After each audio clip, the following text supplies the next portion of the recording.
అధికారంలోకి రాకపోయినా కోట్లాది మంది ప్రజల తరపున పోరాటం చేసిన ఘనత కమ్యూనిస్టు పార్టీదేనని సిపిఐ రాష్ట్ర కార్యదర్శి రామకృష్ణ అన్నారు.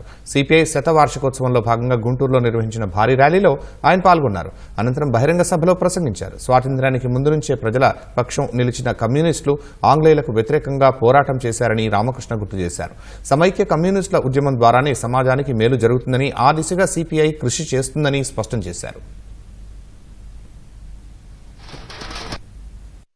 కమ్యూనిస్ట్ పార్టీ ఈ దేశంలో అధికారంలోకి రాలేకపోయినా ఈ 100 సంవత్సరాల కాలంలో కోట్లాది మంది కష్టజీవుల తరఫున, రైతుల తరఫున, కార్మికుల తరఫున, పేద వర్గాల తరఫున అనేక పోరాటాలు చేశాం. దున్నేవాడికి భూమి దక్కాలని చెప్పి లక్షలాది ఎకరాల భూములు పంపిణీ చేయించాం. ప్రభుత్వాలు కూడా ఇవాళ ఇళ్ల స్థలాలు ఇస్తూ ఉన్నాయి, భూములు ఇస్తూ ఉన్నాయంటే కమ్యూనిస్ట్ పార్టీ చేసిన పోరాటమే కారణం.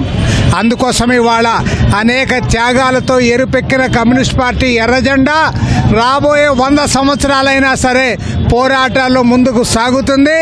ఖచ్చితంగా దేశంలో కమ్యూనిస్ట్ ఉద్యమం అంతా ఐక్యం కావాలి. సమైక్య కమ్యూనిస్ట్ ఉద్యమం ద్వారానే సమాజానికి మేలు జరగడానికి అవకాశం ఉంది. ఆ దిశగా భారత కమ్యూనిస్ట్ పార్టీ కృషి చేస్తుందని ఈ సందర్భంగా ప్రజానీకానికి మనవి చేస్తూ సెలవు తీసుకుంటాం.